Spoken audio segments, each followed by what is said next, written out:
우리 주님의 은혜와 평강이 우리 가운데 함께 하기를 빕니다. 지난 주일에는 창세기 4장의 말씀으로 예배의 본질을 회복하라는 말씀을 전했습니다. 우리가 때로는 말씀을 어기고 하나님과 우리가 무관하게 살아가더라도 우리 하나님은 우리를 만나기를 원하고 우리와의 관계를 지속하기를 원하십니다. 그 방법이 제사요 예배입니다. 우리가 하나님과 무관하게 살아가더라도 하나님께 우리가 돌아오기만 하면 우리는 살 수 있다는 것입니다. 그것이 바로 예배입니다. 그래서 예배는 언약의 갱신이라고 제가 말씀을 드렸습니다. 우리가 하나님과 만나는 예배를 그냥 회개하지 않고 제가 자기를 깔아뭉개도 방치하면서 저와 함께하는 이 가인의 예배가 아니라 하나님께서 주신 이 제물을 구별하여 드려요. 그리고 그 예물을 드리기 전에 먼저 자기의 삶을 드리는 이 아벨의 예배가 되기를 바랍니다. 하나님께서 예배를 받지 않으시면 받으시는 이 아벨의 예배를 본받아서 드리면 되는 것입니다. 그런데 자기 분에 못 이겨서 화를 내고 동생과의 차별로 받아들이는 이 열등감으로 인해서 제가 자기에게 들어오도록 문을 활짝 열어놓는 꼴이 되었습니다. 우리는 아플 수도 있습니다. 우리는 때로는 연약하고 우리는 작고 적을 수도 있습니다. 우리는 때로 늦을 수도 있습니다. 우리의 능력이 그렇고 우리의 육신이 그럴 수도 있습니다. 그럴수록 우리는 예배를 통하여 삼일째 하나님을 만나 그분께서 부어주시는 은혜와 평강이 가득하기를 바랍니다. 욥기는 사실 고난에 관한 말씀입니다. 고난은 우리가 잘못에 대한 징벌이기도 하고 때로는 갱근을 점검하는 시험이기도 합니다. 그래서 사람은 이 고난을 저항하기도 하고 고난을 참 싫어합니다. 그래서 하나님께 이 고난을 없애달라고 때로는 피해가게 해달라고 우리는 기도도 합니다. 드디어 하나님께서 38장에서 폭풍 가운데 1절에 보니까 폭풍 가운데서 우리 하나님께서 등장을 하셨습니다. 참으로 지루한 갈등이었습니다. 여러 세 친구와 엘리후와 여러 가지 말싸움을 합니다. 그 갈등 관계 속에서 드디어 하나님께서 등장을 하셨습니다. 그러면은 아마 무슨 고난도 끝이 나고 그리고 무슨 이 갈등도 아마 해결될 것이라는 기대를 우리는 하게 됩니다. 욥은 하루아침에 그만큼 재산을 잊어버렸어요. 그리고 자식 10명이 한 번에 죽어버립니다. 그리고 아내도 떠나요. 그리고 자기 몸도 아픕니다.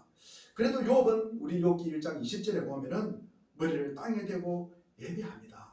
경배를 합니다. 욥의 2장에 보면은 세 친구 이 엘리바스와 빌다 소발이 나타나서 말없이 우리 이 욥과 함께합니다. 말 없을 때는 참 은혜가 되었습니다.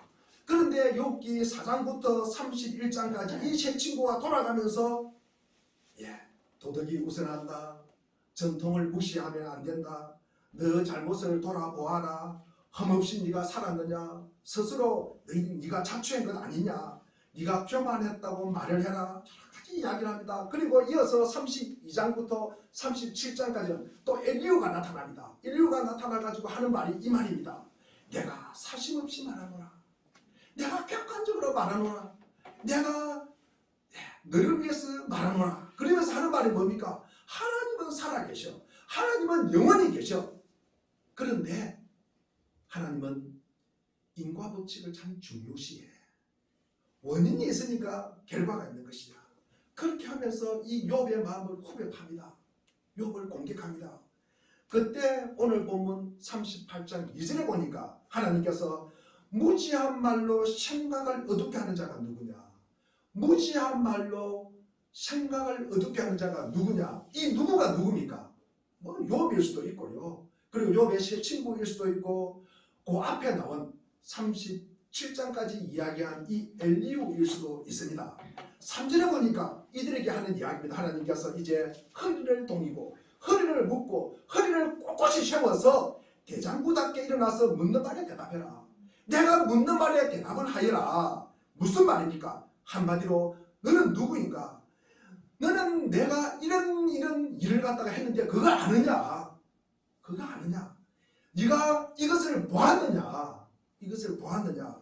그리고 이것을 아느냐? 이것을 아느냐? 너는 아느냐? 오늘 제목으로 삼았습니다. 우리가 당연하게 알아야 되는데 뭐 하고 있느냐?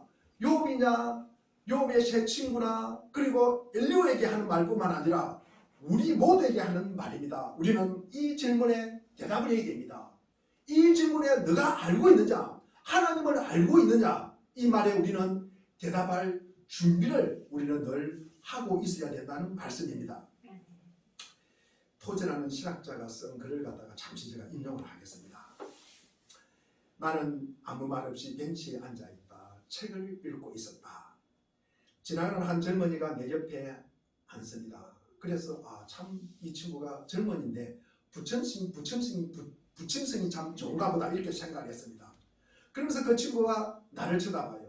그래서 제가 쳐다보면서 저를 아세요? 이렇게 묻습니다. 그러니까 모른대요. 그래서 제가 뭐 도와줄 것 있습니까? 이렇게 말하니까 괜찮대요. 그러면서 머리를 끌적거리면서 제가 어려움이 있습니다 하면서 하는 말이, 제가 며칠 전에 머리를 콘크리트 바닥에 부딪혀 가지고 그 이전의 기억이 아무것도 없습니다. 제가 설에서 딱 일어나니까 저의 지갑도 누가 훔쳐가 버리고 내가 누구인지, 내가 왜 여기 있는지, 내 이름이 무엇인지, 내 국적이 어디인지, 내가 결혼을 했는지, 내가 자식이 있는지, 내가 가족이 있는지, 내가 부모가 있는지조차도 전혀 생각이 없습니다. 단 지금 아는 것은 내가 피곤합니다. 그리고 춥고 배고프고 졸립니다. 이 사람은 기억 상실증에 걸린 사람입니다. 이런 현상은 실제 일어나는 현상입니다. 충격 후에 아무 기억이 없습니다. 어찌할 수가 없습니다. 그래서 본인이 할 게 없으니까 아마 포기를 해야 되겠다 이런 생각을 하고 있는데 저쪽에서 한 신사가 뛰어옵니다. 그러면서 우리 쪽으로 있는 보고 쳐다보고 반갑게 소리를 부르면서 탄성을 지르면서 그 젊은이의 이름을 부릅니다. 그러면서 악수를 합니다. 그런데 그 젊은이가 하는 말이, 난 당신을 모릅니다.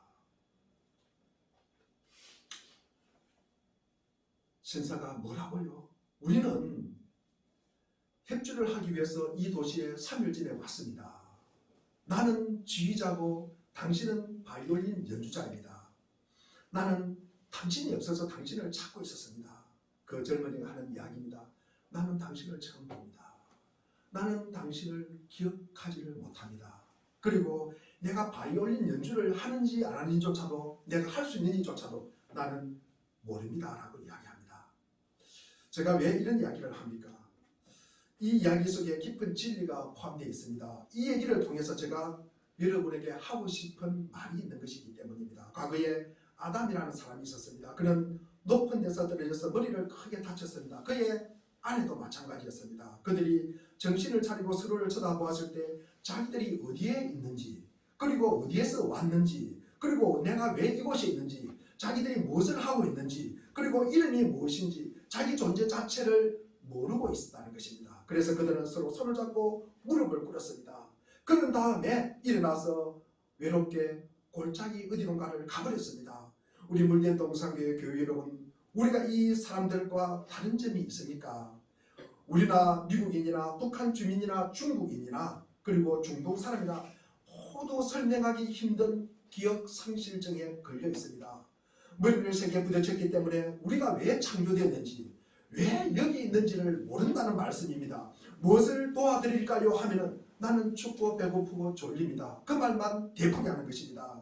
그렇지만 나는 그들에게 의식주를 갖다가 해결하는 것도 참 필요하지만 그러나 당신에게 가장 중요한 것을 묻고 싶습니다. 당신은 무엇인지, 당신이 누구인지, 당신이 뭐하러 이곳에 있는지를 아십니까? 라고 묻고 싶습니다. 그러나 우리가 왜냐하면 내가 묻지 않으면 이 중요한 사실을 그냥 모르고 지나치기 때문입니다. 그래서 자기 존재의 목적을 모릅니다. 내가 왜 사는지, 무엇을 하러 여기에 와 있는지. 이것은 우리 인류 전체 마찬가지입니다. 우리는 이 세상을 살고 있지만 우리에게 당장 필요한 것들 외에는 모릅니다. 우리가 왜 이 세상에 살고 있는지조차도 모른다는 말씀입니다. 한 젊은이는 대학을 졸업했습니다. 참 유능합니다. 제가 그 젊은이에게 묻습니다. 여기 왜 있습니까? 라고 말하면은 내게 당장 필요한 것들이 있습니다. 나는 직장을 구하고 돈을 벌고 결혼도 하고 싶고 차도 사고 집도 사고 싶고 여행도 하고 싶습니다. 라고 이야기합니다. 그 젊은이는 당장 이루기 위한 이 원하는 것들, 이것들을 이루기 위해서 아마 살 것입니다.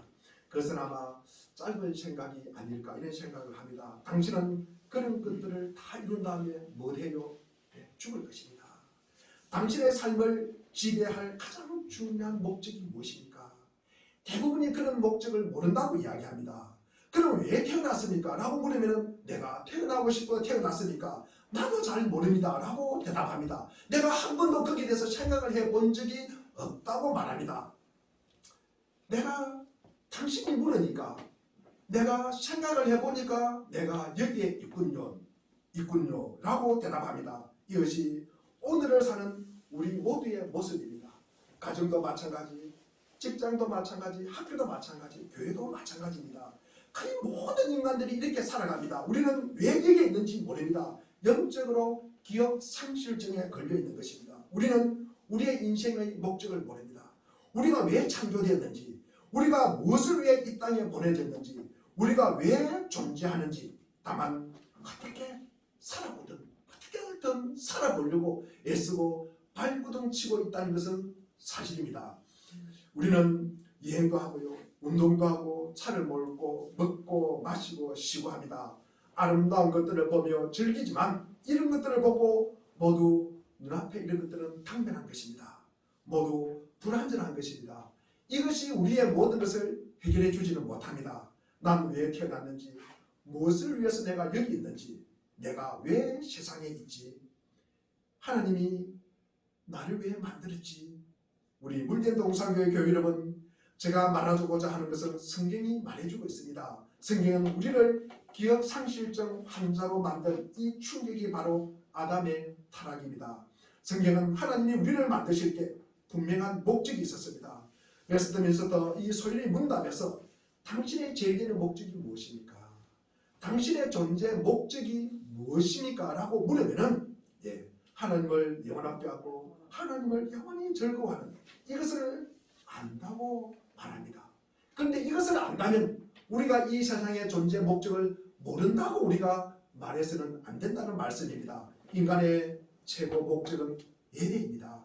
여러분이 예배에 관심이 있습니까? 오늘 아침에 추운 날씨에 예배 자리에 오면서 혹시나 투덜거리진 않았습니까? 우리가 예배를 싫어한다면 하나님의 자녀일까? 한 번 정도는 우리가 생각을 해봐야 되는 것입니다. 그러나 예배에 대해서 사모함이 있어요. 예배에 대해서 예배가 기다려진다. 그러면 우리는 하나님의 아마 자녀일 것입니다. 저는 하나님의 말씀의 대언자로서 하나님 편에서 외칩니다. 사람들에게 혼신을 힘을 다해 당신이 왜 창조되었는지, 왜 이 세상에 발을 딛고 있는지 말해주고 싶은 것입니다. 우리는 우리의 욕구를 당장 충족하기 위해서 존재하는 것이 아닙니다. 우리는 그 욕구보다도 더 크고 더 위대하고 더 영원한 것을 위해서 존재하는 것입니다. 그것이 바로 하나님을 예배하고 하나님을 영원히 즐거워하는 것입니다. 하나님은 아무 목적 없이 일하시는 분이 아니십니다. 하나님은 지성이 있어요.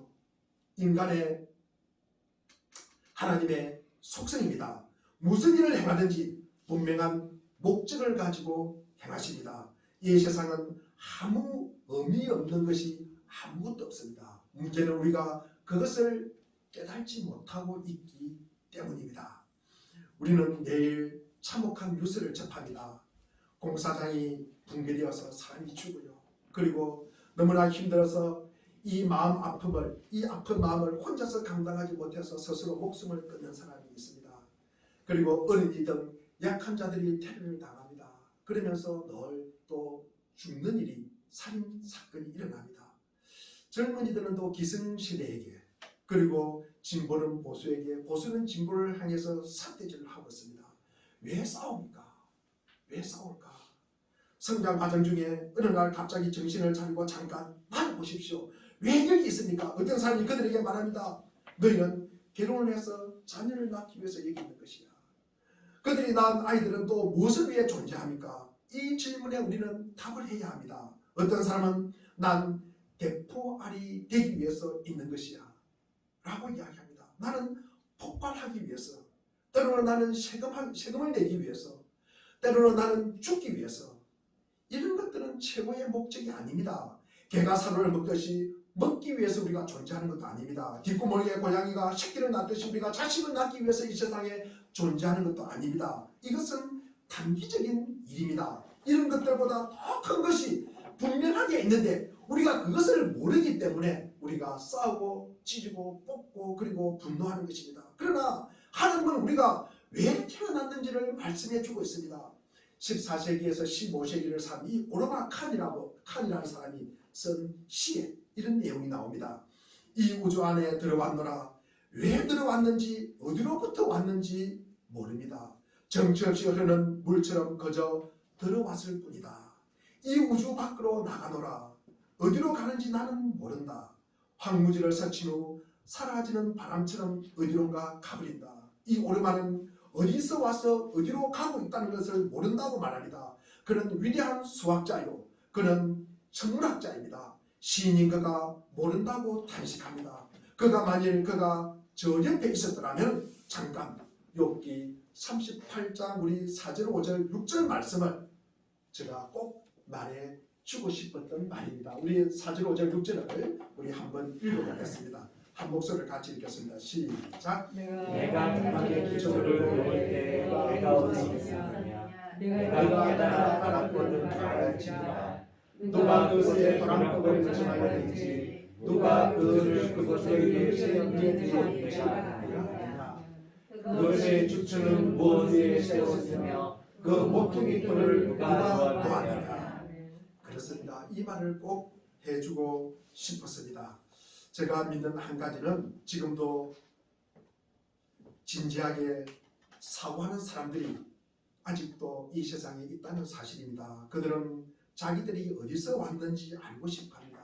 자기가 누구인지 알고 싶어합니다. 그리고 어떤 존재인지, 왜 내가 여기 있는지, 그리고 내가 어디로 가고 있는지를 알고 싶어합니다.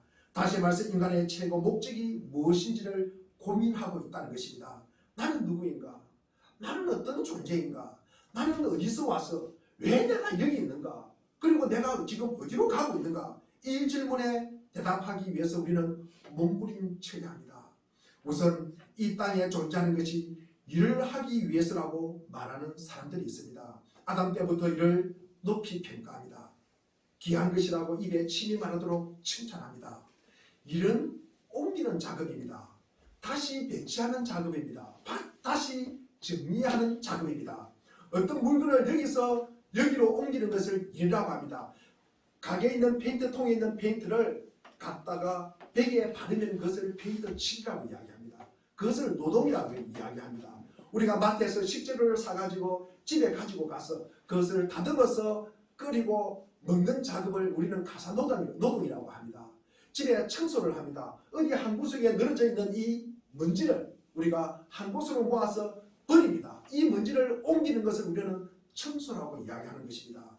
공부도 마찬가지입니다. 곳간에 씨앗을 두었다가 봄에 이것을 밭에 가서 버립니다. 가을이 되어서 이 수확을 거두어드립니다. 이것을 우리는 일이라고 이야기합니다. 그러나 공부는 사라질 것입니다. 그 공부를 먹은 돼지도 그리고 소도 말도 아마 사라질 것입니다. 일은요, 우리가 단기적인 것이지 그것이 장기적인 것은 되지 않는다는 말씀입니다. 일의 진정한 목적이 무엇입니까? 일을 하면서 여러분은 무엇을 위해서 향해 달려갑니까? 벽을 칠하는 목적이 무엇입니까? 벽이 멋지게 보이려고, 그리고 비바람에 잘 견디려고. 물론 맞는 말입니다. 그것이 그렇다고 참된 목적은 아닙니다. 비바람에 영원히 견디는 집은 없습니다. 그리고 어떤 집이든 세월이 지나면 썩고 그리고 무너지게 되어 있는 것입니다. 그 자리에서 새 집이 아마 들어서게 될 것입니다. 그러므로 미래의 소망 없이 우리가 단지 말이나 소처럼 일만 해서는 안 된다는 말씀입니다. 우리는 일보다도 더 고상한 목적을 위해서 아마 존재한다고 말하는 사람이 있을 것입니다. 스스로 배우기 위해서, 그리고 자신을 개발하기 위해서, 우리의 본성을 완전을 위해 나가기 위해서 있다고 말하는 사람이 있을 것입니다. 그렇기 때문에 아무것도 모르는 아이들을 학교에 보냅니다. 그래서 아이들은 학교에 가서 읽고 쓰고 쇠많은 법을 배우면서 삶의 면역성을 길러냅니다. 그런 다음에 대학 가서 과학을 공부합니다. 그러면서 예술을 공부해요. 역사를 공부합니다. 더 배우기 위해서 대학원에 진학을 하게 됩니다. 학위를 받습니다. 그러나 이런 모든 것들의 궁극적인 결과는 그 아이들도 언젠가는 죽을 것이라는 사실입니다. 그 많은 지식 땅에 묻힐 것입니다. 브람스와 이 바흐의 음악을 사랑하고 즐깁니다. 학위를 10개를 받습니다. 비석에는 아마 기록되겠지만 세계에서 가장 큰 교회를 이룬다 해도, 그리고 세상에서 가장 큰 부자도 단지 그런 비석 아래에 누워있을 뿐입니다. 모든 불행의 시작은 본인이 천년만년 살 것이라는 착각에서 시작되는 것입니다. 그러나 며칠이 지나면, 몇 년이 지나면 이 땅을 비추던 태양이 더 이상 보이지 않을 것이니 어디에서도 보이지 않을 것이라네. 인간의 목적은 본성을 완전하게 하거나 지식을 쌓거나 두뇌를 개발하기 위한 것이 아니라는 말씀입니다. 물론 우리는 이런 과정도 수행하고 일도 해야 하겠지만 이것이 우리가 이 땅에 살아가는 궁극적인 목적은 아니라는 사실입니다. 그러면 우리의 목적이 무엇입니까? 고대 히랍의 철학자 에피쿠로스는 인생의 목적은 정신적 쾌락에 있다고 주장을 합니다. 그는 우정을 말합니다.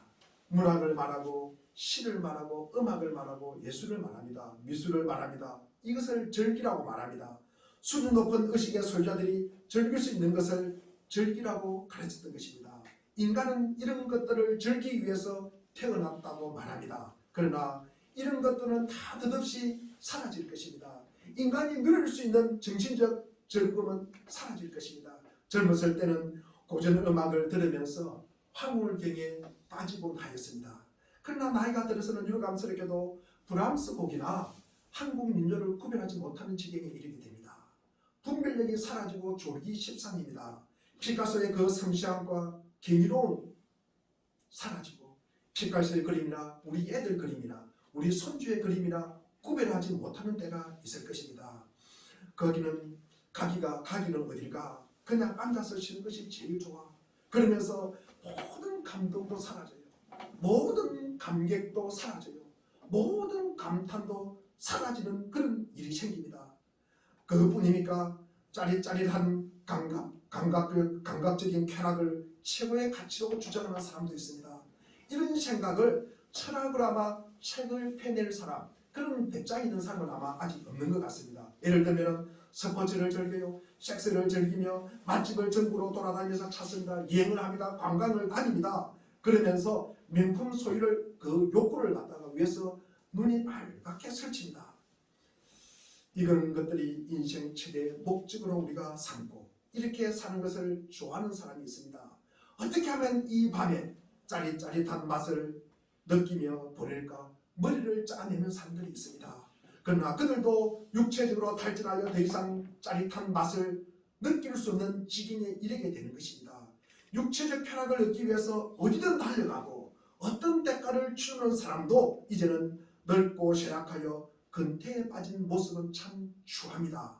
또 직접 이런 모습을 하지 않더라도 각종 인터넷 매체나 그리고 음란 사이트를 통해서 즐기고 수집하는 일에 광적으로 날뛰는 사람들이 있습니다. 더 이상 덧없는 이 한순간임을 알 때는 늦습니다. 후회해도 소용이 없습니다. 우리 인생은 일을 하든지 그리고 자기를 개발함으로 이 정신적으로 육체적으로 쾌락을 즐기기 위해서 하나님께서 우리를 지으신 것이 아니라는 말씀을 저와 장황하게 말씀을 드렸습니다. 결국 무덤에 가지고 갈 지식을 머리에 쌓는 것이 인생의 최고의 목적이란 말입니까? 성경은 인생 최고의 목적이 무엇인지를 말하고 있습니다. 인생의 최고 목적이 무엇인지를 찾아 헤매는 우리에게는 그것은 빛입니다. 만물의 존재는 하나님을 기쁘시게 해드리는 것입니다. 하나님은 만물을 통하여 순전한 기쁨을 얻기 위해 인간들을 만드셨습니다. 창조 사역을 통해서 하나님은 누군가를 위해서 무슨 일을 이루는 순전한 즐거움을 얻으셨습니다. 하나님이 인류를 창조하시기로 결정하셨을 때 천국에는 큰 잔치가 벌어졌습니다. 욥기 38장에 보면은 하나님께서 땅에 기초를 놓고 만드실 때 우리 7절을 한번 읽어보겠습니다. 오늘 본문 7절입니다. 시작. 그때 새벽별들이 기뻐 노래하며 하나님의 아들들이 다 기뻐 소리를 질렀느니라. 여기서 하나님의 아들을 천사로 이렇게 해석을 합니다.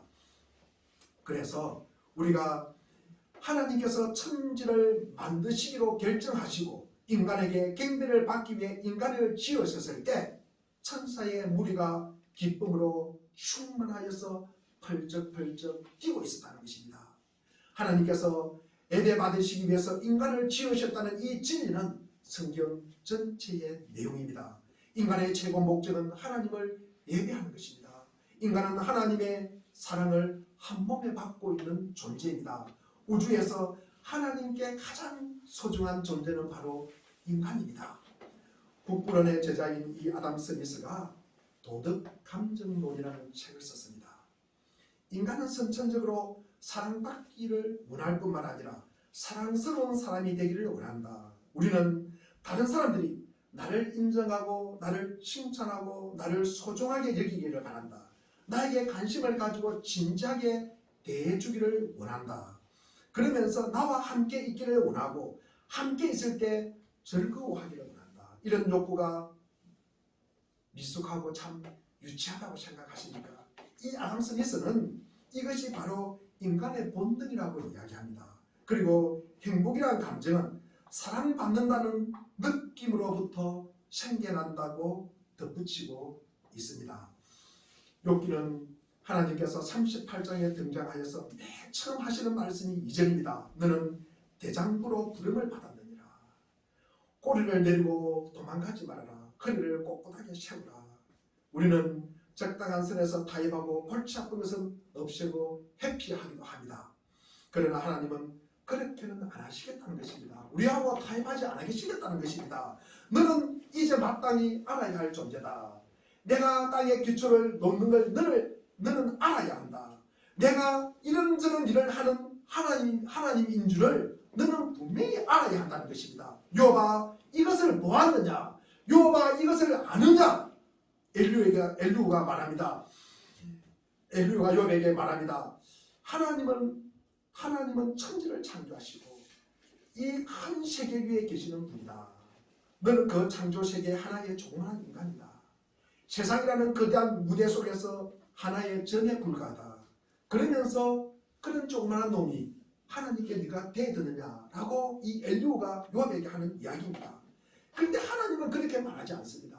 하나님은요, 욥이 하나의 무대의 하나의 점이 아니라 하나님이 바로 구별해 놓은 주인공이라는 사실입니다. 욥을 그렇게 생각하는 것입니다. 하나님은 이것을 보았느냐, 네가 이것을 아느냐, 네가 이것을 행했느냐라고 말하고 있는 것입니다. 욥은 창조세계 안에서 한 소모품으로 두지 않으시고 창조하신 하나님의 대화자로 동반자로 설명함으로써 어떤 의미에서 대단한 존재로 욥을 취급하고 있다는 말씀입니다. 이것은 욥이 당하는 모든 일이 왜 일어났는지를 여기서 설명하는 것입니다.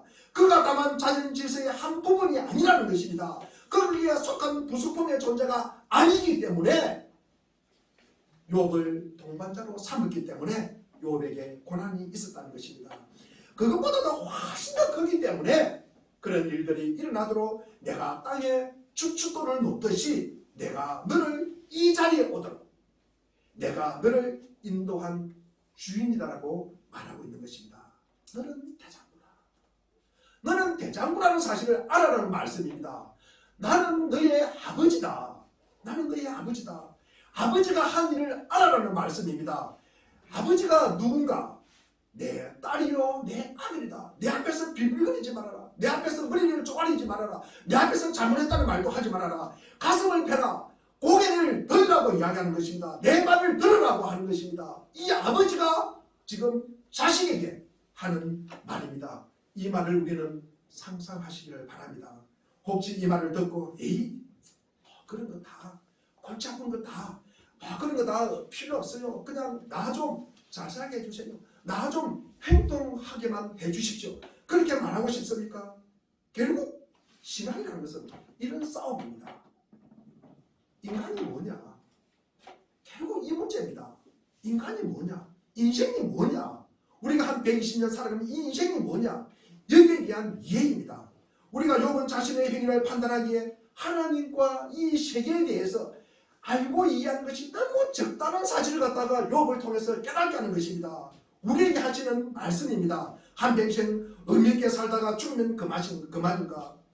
썰만하기 위해서 우리가 예수님을 믿는 것인가? 우리가 인간의 가치가 이 세상에 사는 것이 전부일까? 아니면 영원한 것이 있는가? 이 세상에서 시작과 결말이 이 안에 다 있는가? 우리가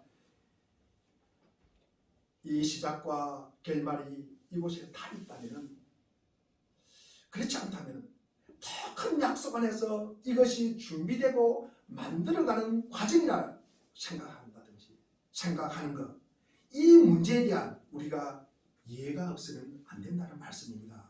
그 이해에 따라서 신앙은 바뀌는 것입니다. 현실에서 여러분의 소원이 다 이루어지시기를 원하십니까? 그렇다면 여러분은 예수님의 죽음을 이해하지를 못하는 것입니다.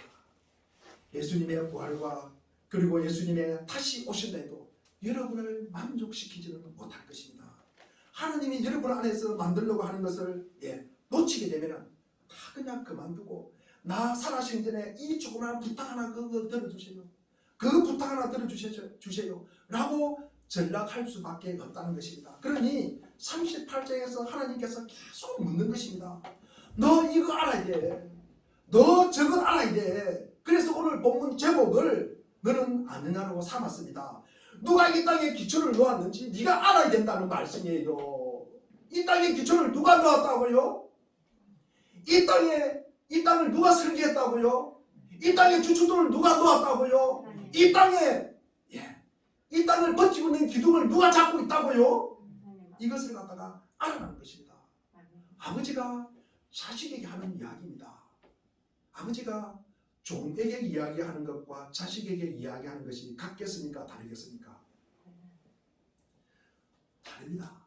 종과 자식은 달라요. 종에게는요, 시키는 일을 말합니다. 그런데 자식에게는 어떤 이야기를 합니까? 알아야 할 일을 가르치는 것입니다. 살면서 내가 알아야 할 일을 가르치는 것입니다. 당면한 일만 가르치는 것이 아닙니다. 그러나 훈련받는 것은 다 싫어합니다. 자식도 싫어하고 종도 싫어합니다. 누가 더 편하게 삽니까? 자식이 편하게 삽니까? 종이 편하게 삽니까? 종이 편하게 삽니다. 종은요, 해가 지면은 그냥 나가 놀면 됩니다. 자기 하고픈 대로 살면 됩니다. 아침 9시부터 6시까지 일만 하면 되는 것입니다. 그 외 시간은 자기 자유입니다. 그런데 자식은 종이 나갈 때 부릅니다. 종이 나간 다음에 얘야 앉아봐라. 내가 너에게 할 말이 있다. 그런 것 아닙니까? 이게 바로 자녀로 사랑받고 있다는 증거가 아닐까? 내가 사랑받고 있고 또 사랑받을 자격과 가치가 있다는 사실을 알면 얼마나 행복할까? 내가 하나님의 사랑을 받고 있다는 그 사실을 우리가 깨닫는 것입니다. 내가 하나님이 나를 부르고 있다는 그 사실, 하나님이 나를 사랑하고 있다는 그 사실을 갖다가 깨닫는 것이 여러분 복이에요. 그것을 깨닫지 못한다. 하나님이 나를 부르시지 않고 하나님이 나를 사랑하고 있지 않다는 사실을 알 때 우리는 불행해지는 것입니다. 교회에 다니고 쉽지 않습니다. 당신을 보는 사람이나 당신을 만난 사람이 당신은 사랑받을 가치가 그런 자격이 충분히 있어. 당신은 사랑받을 가치가 있다고 말해줄 때 아담 스미스는 우리는 진정한 행복을 느낀다고 말합니다. 고린도서 우리 5장 17절 한번 읽어보겠습니다. 우리가 너무나 잘 아는 내용입니다. 한번 읽어보겠습니다. 시작. 그런즉 누구든지 그리스도 안에 있으면 새로운 피조물이라 이전 것은 지나갔으니 그가 새 것이 되었다. 새 것이 되었다는 것이 무슨 말씀입니까? 그리스도 안에서 새로운 존재가 되었다는 거예요. 우리가 새로운 인생이 펼쳐진다는 말씀이에요. 새로운 세계에 우리가 접속되는 것입니다. 이 코드를 여기에 꽂으면 저기에 불이 나오듯이 우리가 새로운 세계에 접속이 되는 거예요. 연결이 된다는 말씀입니다. 우리가 무엇을 알았다는 것입니까? 욥이 아는 것을 알았다는 것입니다. 자기 자신을 위해 사는 것이 무엇입니까? 자기가 아는 세상.